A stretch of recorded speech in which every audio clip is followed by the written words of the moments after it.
The world is becoming increasingly proficient at telling stories that deny God. As such, we need Thinking Christian to become as natural as breathing. Welcome to the Thinking Christian podcast. I'm Dr. James Spencer. Through calm, thoughtful, theological discussions, Thinking Christian highlights the ways God is working in the world and questions the underlying social, cultural, and political assumptions that hinder Christians from becoming more like Christ. Now, on to today's episode of Thinking Christian. Hey everyone, welcome to this episode of Thinking Christian. I am joined here by a special person who contributed to our volume, A Praying People, and she works at Taylor University in Upland, Indiana, and she contributed a chapter in the book Lament, A Journey from Pain to Praise, and so I'm excited to welcome Dr. May Young. How are you, Dr. Young? It's good to see you. Yeah, I'm doing well. Thank you for having me. Yeah, absolutely. Tell us a little bit about, I know academic career, we're filming this December 14th. And so my guess is you're just finishing up the semester. So what did you teach this semester? What's your normal what are your favorite classes, I suppose? And are you teaching any of those? Sure. Well, I'm wrapping up the semester, and right now I was teaching Hebrew language like the first semester. So that's always fun. Nice. Students come in not even knowing how to read the alphabet and they come out and they're translating sentences right now. So, which is great. And it's part of we have 2 years of biblical Hebrew at Taylor. So That's always nice. And that fulfills like language requirements for a BA for our students. Nice. So Some of our students are Bible majors, some of them are not, and they just want to learn a little bit more about biblical Hebrew and using the language and reading the text. Another class that I'm teaching is the Hebrew prophets. So kind of walking through the prophets with students. So it's surprising. I feel like a lot of times people in the church don't really know a lot about the prophets. Well, the Old Testament, they're probably not as familiar as the New Testament, which is sad because I love the Old Testament. But Hebrew prophets seems to be something that, a lot of people are not as familiar with. And so we go through that together. So that's another course. And then I teach historic Christian belief. That's sort of like a cross between historical theology and systematic theology. So kind of walking through, just some of the core doctrines, Trinity, Christology, soteriology. It's one of our main biblical core classes at Taylor. So that's just one of the ones that I enjoy teaching as well. Another course that I have taught in the past, but I'll be teaching more regularly, will be like Hebrew poetry and wisdom literature. So I haven't done that for a little bit, but I'll be picking that up again. And because I'm the program director in biblical studies, so I get a course release to do some more administrative stuff, I guess. And so always fun. Yeah, it'll be always fun. But administration ranks right up there with trip. grading, right? I mean, it's like grading and administration are almost tied for last That's place. Right. That's right. What's enjoyable in higher education. That's so true. It's so true. But in J term, which is coming in January, that's our January term, I get to co-lead right now this year a trip with students to Greece and Italy. So that'll be fun. Oh, yeah, that sounds horrible. Walking in the footsteps of Paul. Yeah, that sounds horrible. Yeah, I was just over in Germany. I took a German trip and got to, it was just my wife, but so I was the horribly inept Reformation guide while we were over there. Nice. And yeah, it was a lot of fun. We did Wittenberg, we did Berlin, and then we hit Munich, and we're really mostly in the Nuremberg area. So a lot of fun. Yeah. I find us Old Testament folks need to stick together because we found out in the pre-interview we both did our PhDs at Trinity. That's right. And so you were under Dr. McGarry, right? That's right. And what was your dissertation in? You don't have to go into the whole thing, but I know mine has a really long, unfortunate title that no one really even wants to read. But what was your dissertation on? Mine was actually on the book of Lamentations. So it's on the topic of lament. Yeah. And so you've been doing that for a while then. Yeah. Yeah. So I've been working on Lamentations and Lament and that topic. So Lamentations, my I was looking at a lot of like the poetic devices in the book and how they Yeah. function together, sort of like a matrix system. And then Dr. John Monson was my second reader Yeah. for that as well. So Yeah, and we also both know him. I had John at Wheaton College when I was there, so that's right. fantastic guy. Kind of small world, right? Yes, Especially for folks in the Chicagoland area. that's right. Trinity is just such a great spot. Shameless plug for our alma mater here. Ted's just had such a great faculty, especially when I was there. All the Old Testament folks were Oh excellent. yeah, wonderful. Obviously the systematics folks are great. I didn't know much about the New Testament folks, but they don't, they don't They're need great much too. more. Yeah, they're great too, I guess. But so tell us a little bit about maybe Lamentations. I think, just like you said with the prophets, I'm guessing a lot of people aren't as familiar with Lamentations as they might be. It doesn't read quite as easily as something like Romans or Philippians Yes, might. yeah. And so how would you talk about approaching Lament or Lamentations, the book, from a Christian perspective? At Thrivent, planning your finances is bigger than money. It's a way to support the people, causes, and community you love. Because helping you put your faith into action is at the heart of what we do. Thrivent, where money means more. Connect with us at Thrivent.com. For some of us, personal finances aren't just personal. They include loved ones, neighbors, the communities we call home, and the causes we hold in our hearts. At Thrivent, planning your finances is bigger than just money. We help you put your plans into motion and faith into action so you can do more for the ones in your heart. Because sometimes all you need to make a difference is someone to help you make it happen. Thrivent, where money means more. Connect with us at Thrivent.com. Well, I think that the Book of Lamentations is different because it's poetry. So you're going to Yeah. have a lot of imagery. There's a lot of poetic devices. There's, even in sentence structure, um, just the number of voices that are present, and that it's an acrostic. So acrostic meaning, every, for our listeners, that every, sentence, every paragraph or, strophe or, however you want to see it, it begins with one of the letters of the Hebrew alphabet and then is progressive. So actually 4 of the chapters in Lamentations are acrostic. The last one is not, but it has 22 lines in that last chapter, which some people think correspond to the number of letters in the Hebrew alphabet. So, but, and so they see it as more of an, almost implied acrostic, I guess, with the share number. I don't subscribe to that, but, Yeah, but yeah, it's very highly structured book. yeah. But I think it really gives voice to pain and suffering, that you can see there. And so even looking at that, the ability for us as believers when we experience pain or when we see other people experience pain or we hear about that, there is room for us to give voice to pain and even turning to God even when it seems hopeless or even when it seems for Lady Jerusalem, she acknowledges her sin, so even after if there's situations where we feel like, we've sinned as well, that there's still room for us to turn to God and really even to mourn our pain and to mourn our circumstances and that we can still wait and press in. And that's actually an act of faith. So I think, Lamentations is really a testament to an act of faith in the midst of pain, and turning to God and not necessarily seeing a resolution because the book itself doesn't end clearly with a resolution, but it ends on waiting on the Lord.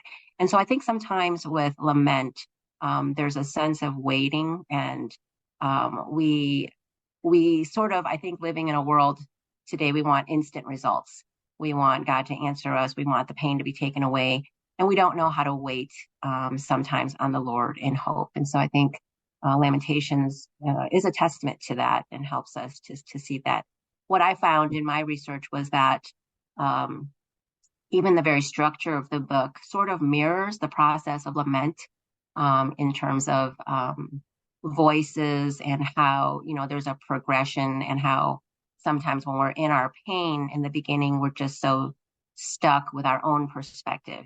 But as we Yeah. have more voices, coming in, that we allow ourselves to be more open to even a communal voice. And that's how the book ends, with a communal lament, with people lamenting together. And then, coming together and waiting on the Lord together. And so there's some kind of like a movement in that as well. Yeah. When you're talking, it sort of strikes me, one of the things I had on the program a guy who specializes in Ecclesiastes, Russ Meek. And he talked about, Ecclesiastes is in some ways not lament, obviously, but it's dealing with the tension of everyday life and maybe we could call it the unfulfilled expectations that often people can feel about, like, why isn't my life better? Or I'm a pretty good person, or I'm doing justice and righteousness, in Old Testament language, and life just doesn't seem to be working out for me. And between these two conversations and what you just said, I think one of the things that always is of interest to me when people look at the Old Testament, it's like, well, Old Testament's an old book. We're really in Christ, and so what we really need is the New Testament.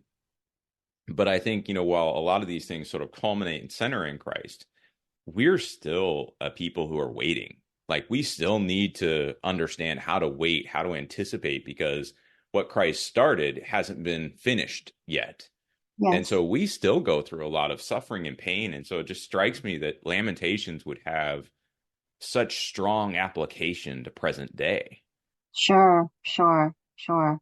Yeah, and I do think that, along with the Psalms, is, showcasing too that, there's just a very emotional element to our faith that sometimes is uncomfortable maybe for us, in the West, because we've become maybe more independent and more, I guess, stoic in some ways. I don't know. Yeah.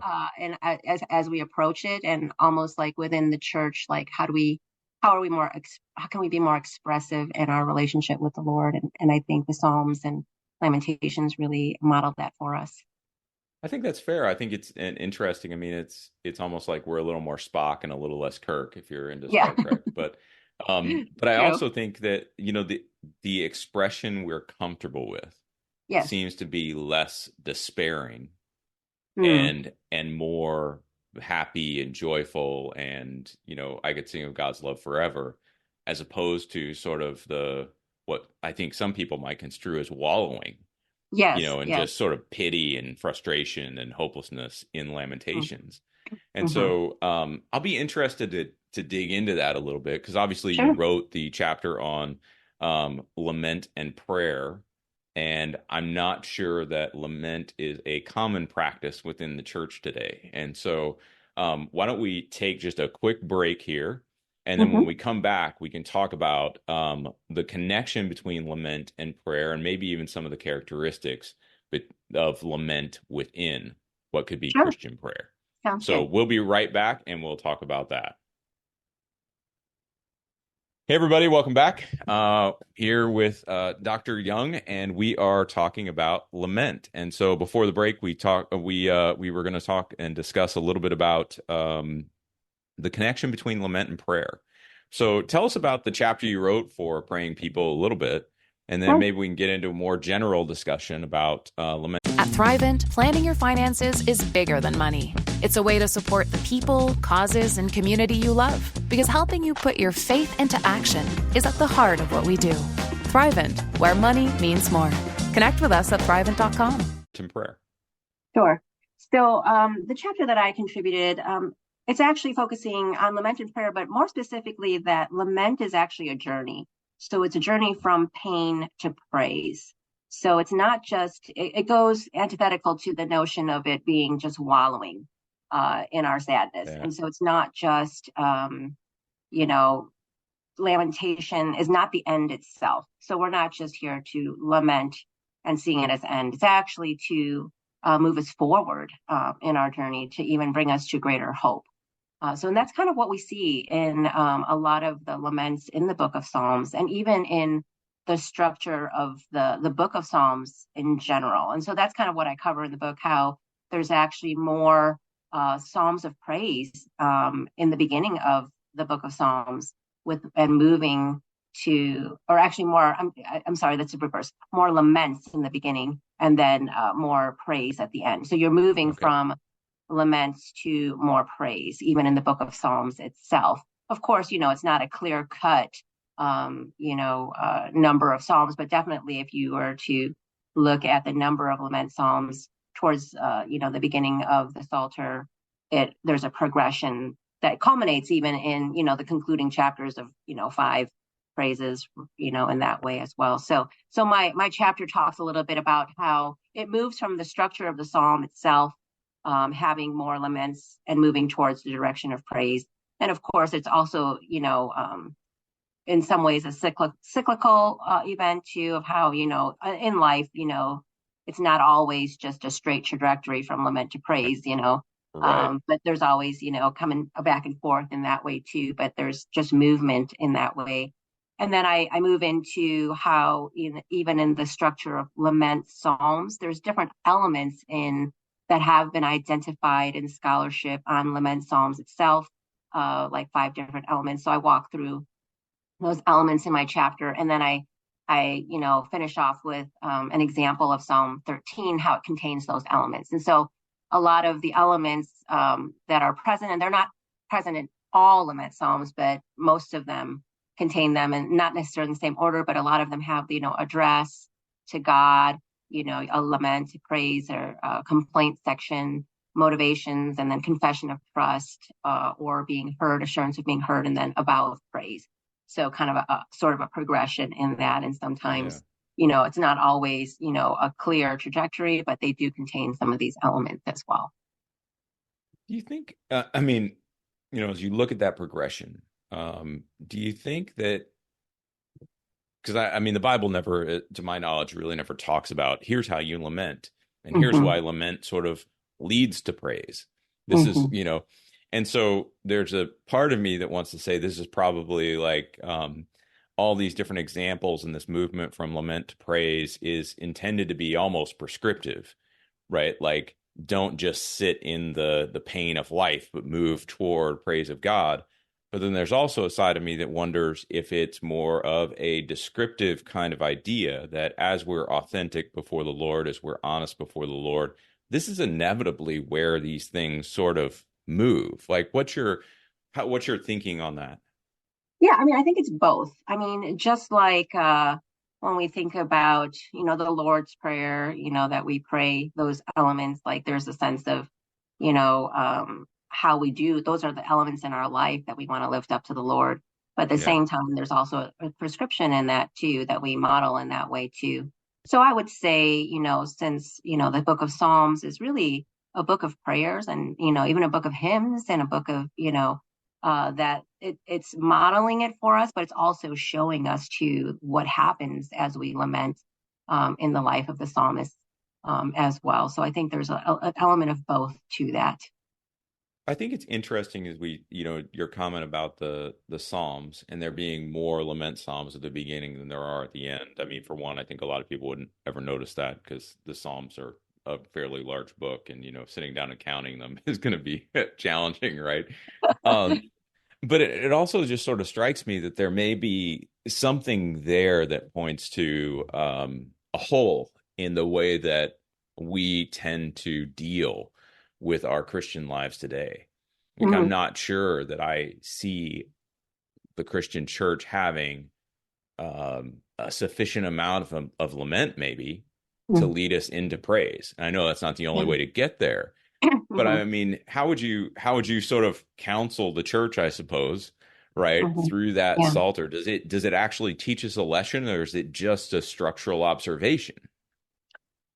Well, I do think that in the church, and I've written this some other places as well, but I feel like maybe there's a culture of triumphalism within the church. Because for myself, I grew up in a church that really never talked about lament. And so I didn't even really understand what that concept was until I started, actually going through a very difficult time in my life. And then I started, researching into this topic alone. Thankfully, more people are exposed to the concept of lament today, just, since we've gone through so much as a people and as a nation. But But I feel like within the church, there's always been more of like testimonies that come after people have overcome difficult periods. So we don't really, and that's what I mean by this culture of triumphalism, so that a lot of the testimonies we hear is like this person has struggled and then, they were delivered or they've overcome and they're doing great now. So there's a real sense of deliverance, a sense of, doing.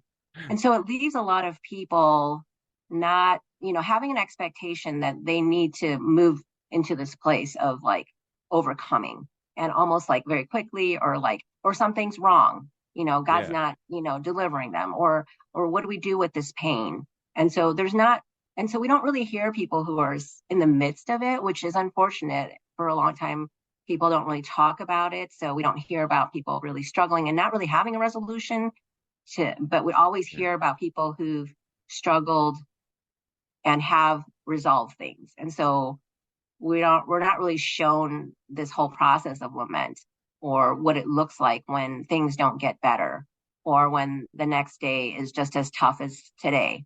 How do we navigate that as believers? And so I feel like there's a lot of people who almost feel ashamed that they're struggling, or ashamed that they're, still grieving or still dealing with these things. And there's not a real sense of, openness. And in fact, when I taught about lament overseas before for a course, there were some students who would say, it's hard for leaders to admit their struggles because there's judgment. People judge them, they feel judged, or people. So it doesn't really, it's not really giving that a place of honesty for people to really show.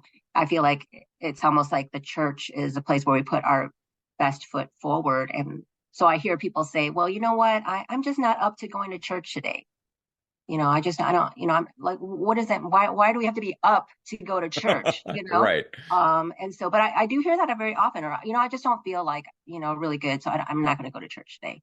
And so like, almost like as if church is only a place where we go when we feel good and we feel ready to show the world that we feel good, or, allowing that some room maybe, for the church to do a little bit more, giving places for people to lament even during the service, it would be helpful too. It's such an interesting thing to think about, though. So, I mean, first, I talk about this a lot on the podcast. Like, I love lifting weights. Like, I enjoy working out. And, there is a sense in which no pain, no gain, Sure. right? The pain is just part of the process. And Yes. you have to put the effort in. And there's that sort of work and effort that you're putting in. Yeah. That ultimately leads to something down the road that is beneficial for you. Yes. And I think that if we don't appreciate that work, Yeah. right, especially, if you don't appreciate the work in the weight room, you kind of go in there and just are lackadaisical and just hope, that you get the results you want. It's like, well, that's not realistic. And I think there's some sort of loose analogy there with lament too. Mm-hmm. If the pain is relegated to something that we really, just want to get out of, right, as opposed to something that we should live in, appreciate to some degree, recognize as part of the growth process, like a progression in our faith. I think it opens us up to a lot of different sort of maladies. Like you could see, instead of lament, do we just get sort of complaining, in the more common contemporary vernacular? Sure. Instead of lament, do we just get people hiding their sin, hiding their, there's all these different things that I think could arise that lament would be really great for. Yes. But because we're not practicing it now, what we're seeing is the sort of cracks that are created when we put aside a really important practice. That's right. And this is where I say that, lament really is an act of faith. It's an act of faith because we're turning to God, in our pain and in our complaints even. I mean, you see that in the psalmist. They're turning, and that's the whole, people are like, well, isn't it wrong to complain? How about the Israelites in the desert? And, but, that kind of complaint was, they were complaining to each other. They were complaining. Right. They already made a decision on what they thought about God, and they were complaining. Yeah. But in lament and complaints towards God, you're actually coming to God. You're not, and it's a faith. It's kind of like if you have a good friend, or even in your marriage, you're not going to go and complain about your wife to your friend. That's not really helpful. But when you come to your wife and you actually, are honest with your feelings, that actually brings intimacy. You're able to be honest, you're able to work it out, you're able to, and it's the people that you feel closest to that you can feel like you can be vulnerable and you can show them warts and all. And that's really what, when we're lamenting, we're showing too that there's a dimension in our relationship with God, that there's a closeness, and that we're pressing into him in our pain. We're pressing into him when our life is not, looking like the way that, we feel like it should even. And so there's a disconnect from our theology and what we're living out. And so we could bring it up and bring to God, the promises of God, and really stand in that. So it's kind of like a sense of, hope and trusting in God and bringing this and just being honest in the midst of our lives. I think that's great. Let me take a minute, take a little bit of a break, and we're going to come back and talk a little bit more about lament. But give us just a few minutes. We'll be right back. Hey, everybody, we're back. We're going to be talking about lament a little bit more. And I had a question about this. It's something I think about a fair amount. A lot of times when I'll experience pain in my life, I have an idea of what's causing that pain, what I actually want to have changed, why this is coming about. And I'm wondering, how do we formulate, both individually and maybe even corporately, the content of lament? Like, what's our focus as we're doing it? Sure. Well, I do think there's also a biblical precedence, because I'm actually working on a book right now with InterVarsity Press on recovering biblical lament. And what I'm doing is I'm looking at individual psalms for different situations. So you have lament. Okay. So a lament for health reasons is different from a lament in unjust circumstances, or a lament in loneliness. And so there are psalms in the Bible that kind of have a different, way of lamenting. And so I think some of those are instructive for us too, as we think about, lament during times of loneliness, as opposed to lament during anger, or, so you have imprecatory psalms. So there's different ways. So I think there's some of the psalms are instructive for us too, as we come even on an individual level. But even on a corporate level, I think there are certain things of, what are things that are addressing our community, and, of course, the things that we address issues today are different from what we see in the Old Testament, of course. Sure. And so sometimes, some issues that might be, looming in our churches on a corporate level, and maybe it's some people who think that, and there might be some disagreement on that end.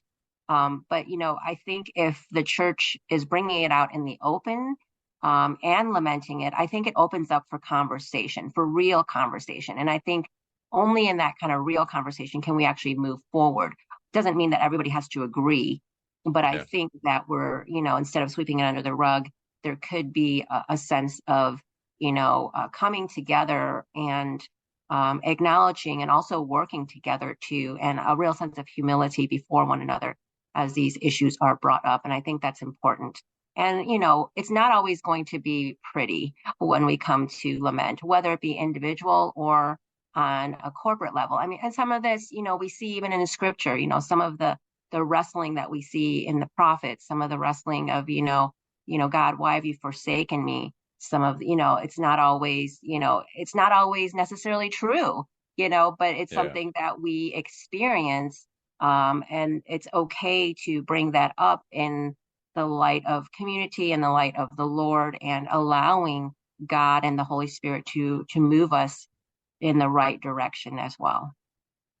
It's interesting you say that. I mean, now that you're talking through it, when I was a dean, I was a dean when Donald Trump got elected. And a lot of the minority students on campus organized a corporate lament. And so as a new dean, I decided it would probably be good for me to go and just be there. And I will say, it was definitely eye-opening for me.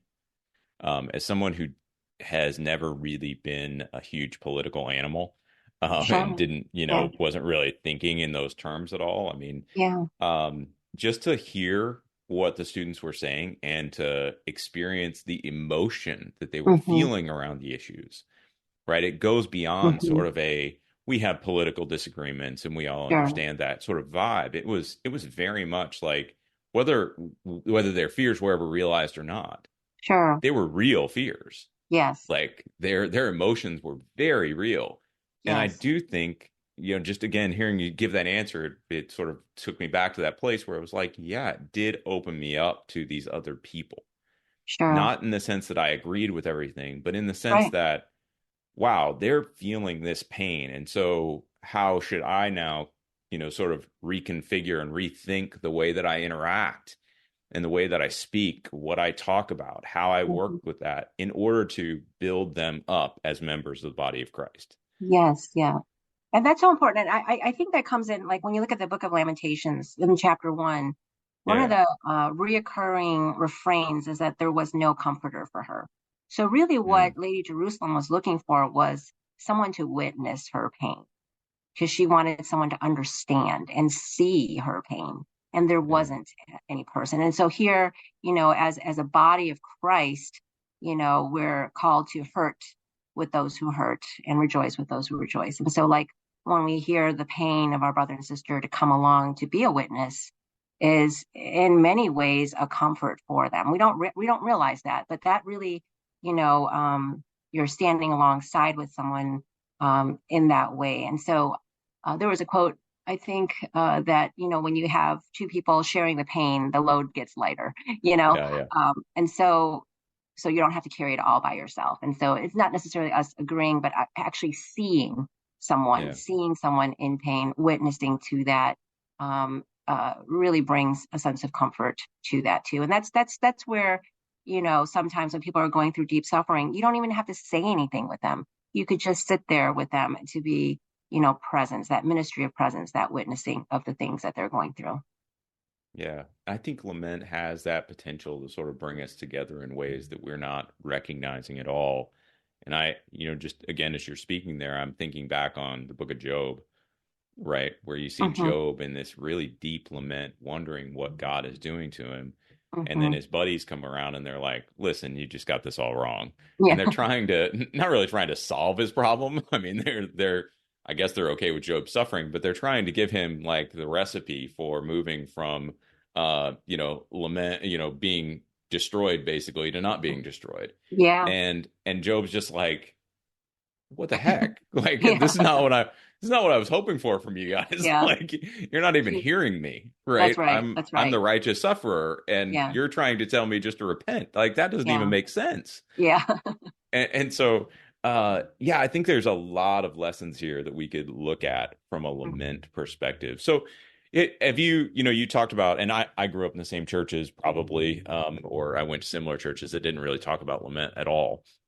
Um, I'm wondering if you've ever experienced lament within a church context, and if so, sort of what you might suggest for churches who are just wanting to dip a toe into the lament space. What does this really look like for a church to do this?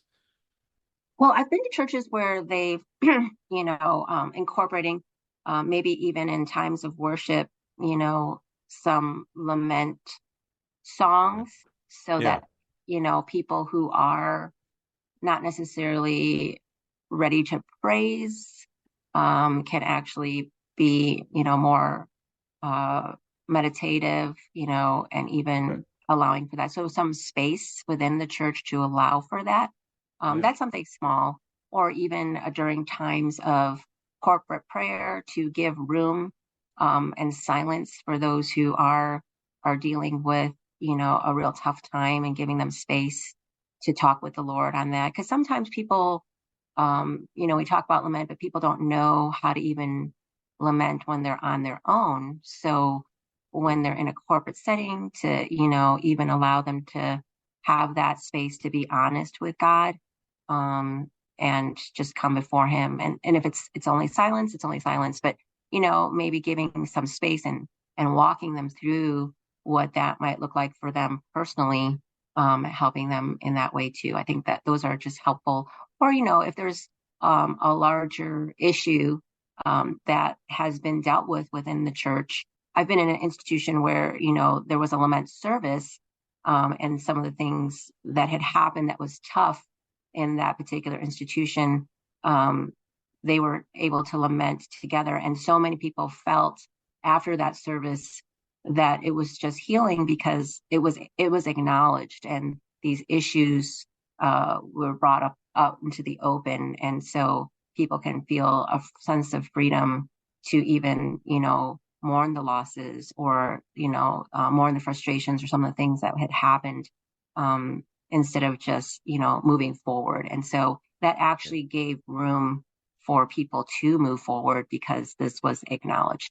It's almost like sometimes in a relationship, when something's wrong and nobody says anything and you just move forward, it's just going to be awkward but when you bring it back up and you're saying, hey, these things that happened, maybe it wasn't handled the best way, or maybe how can we hear you better?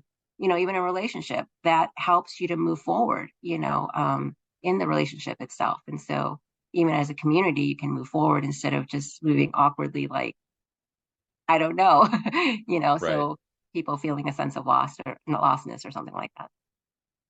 So I think my last round of questions here, I won't say the last questions because it probably won't be the last one, but my last round of questions, you talked earlier and you talked about lament and its relationship to patience, right? Sort of waiting on the Lord and that breaking through in praise.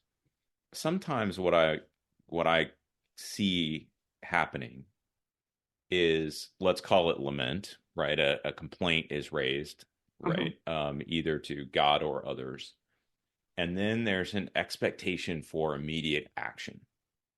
So in other words, and again, in the sense that we've lost true lament, right? Yes. We tend to view this as almost like comment cards that come in and we say, this isn't right for me. And so I need somebody to fix this for me. And if it's not fixed, then I'm going to have to put more in the complaint box, right? That's right. And so I'm wondering, like, how close is the connection? Two questions maybe. Number one, is there a connection between lament and action that we should be aware of and understand?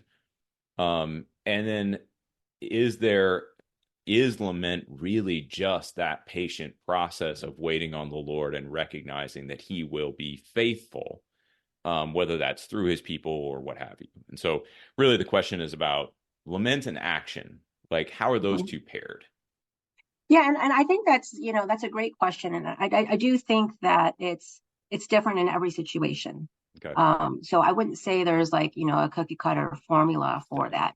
Gotcha. But I do think that when we're lamenting, this kind of expectation, kind of like you said, that those things should be set aside and just really waiting for the Lord, that maybe there is action that he will prompt us to do as well. So some of that comes there too, but there's some also just a willingness to press in to God. So like for myself, I went through and this is what kind of was sort of a catalyst for me to be even interested in lament. When I was younger, so I'd gone through a divorce due to unfaithfulness of my spouse. And through that experience, it felt like in one day, like my life was just turned upside down and I didn't know what to do. And I felt like I was at a complete loss, and I was just hoping the next day would just like be fixed. Everything would be okay. But like walking through that journey, and every day, like nothing's changing, but it's still staying where it's at. Like, I could have easily said, you know what, forget this. I'm just going to walk away. But I at those moments, I felt like I had no one else but the Lord. And so it's like, I just pressed into God, and I just like, sometimes it was just crying. Sometimes there was no action whatsoever. All I could do was utter prayers of tears, and just being in his presence. And then there was moments where, I just felt like, God was saying, you need to forgive. And there's moments where, so it's kind of like lament is almost like coming before God in honesty, but also waiting on God and pressing into that relationship that we have with God. And so I know a lot of Yeah. people who've gone through really hard times. They say that was probably the sweetest time, and it was the toughest time, but also the sweetest time in their Yeah. relationship with God. Because, it's like when you have nothing but the Lord, He becomes that solid rock. And so, it's not so much like, as you wait, it's almost like you are pressing into that relationship. And there's moments where He will prompt you to do things, but it's not like a formula. It's just kind of, you know, uh, recognizing that He is there. He's our rock. He's our fortress. And there's a special closeness in our midst of our pain that He understands, and He's with us in there. He sits with us in there. And so there's moments where it is sitting and just waiting. And there's moments where, we need to, move forward. Sometimes, the Lord will prompt us and say, for myself, the Lord was saying, you need to go back into this community and be a part of that and let them love you. And so, like, hearing the Lord in the midst of that pain, in the midst of that pressing in, I think is so important. So it's not just, looking, belly gazing at our sorrows, but really, bringing it before the Lord and allowing that to grow our relationship with the Lord. When thinking about it like that, you start to understand the significance then of corporate lament, of actually joining with others in their pain. Because if we're all sort of waiting on the Lord and we're all joining in that person's lament to the extent that we are capable, I think it becomes far less likely that we are going to come up with our own random solution to help this person out.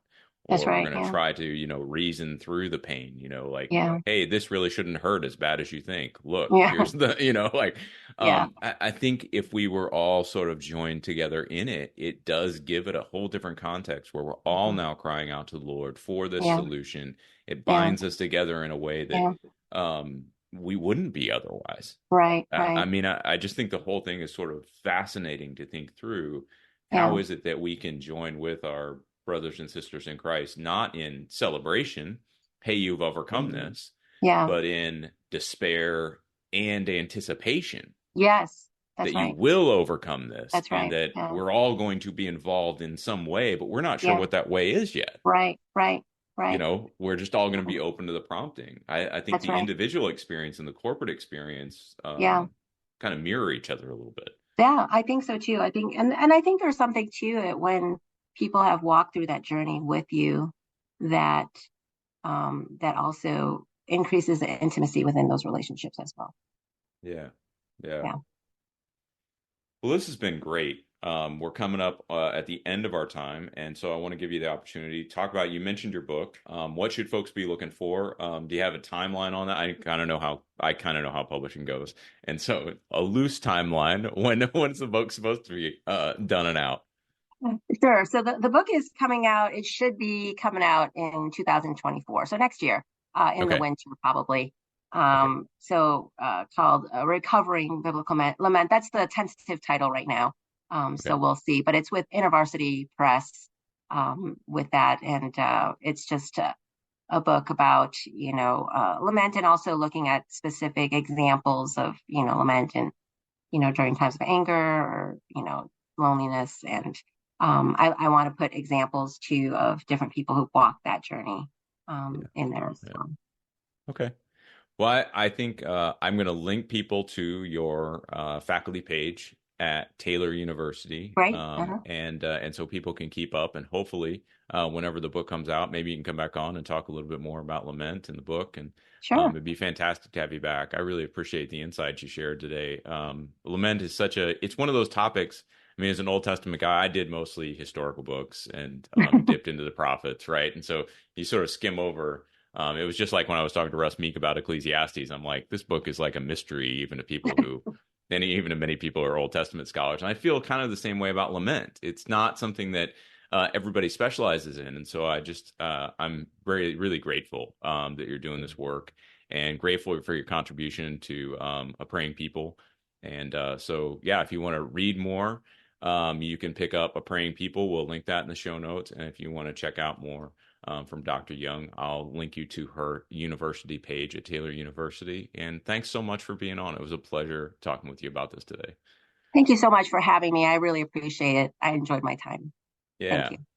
All right, everybody. We'll catch you on the next episode of Thinking Christian. Thanks, everyone. Just want to take a second to thank the team at Life Audio for their partnership with us on the Thinking Christian podcast. If you go to lifeaudio.com, you'll find dozens of other faith-centered podcasts in their network. They've got shows about prayer, Bible study, parenting, and more. You're fearfully and wonderfully made. God looks at your heart, not your jean size. Do you know the verses, yet still stress over your body? Oh, I get it. I was raised in church, but I struggled with food, eating disorders, and my body for decades. I'm Heather Creekmore, host of the Compared to You podcast, where we talk about all things body image and comparison from a biblical perspective. We get real about the pressure to focus on appearance in a culture where looks seem to matter most. Whether you're wrestling wrinkles or battling the scale, Compared to Who is the show for you. You'll laugh a little and be encouraged a lot. If you're ready to stop comparing and start living, visit lifeaudio.com to listen and subscribe.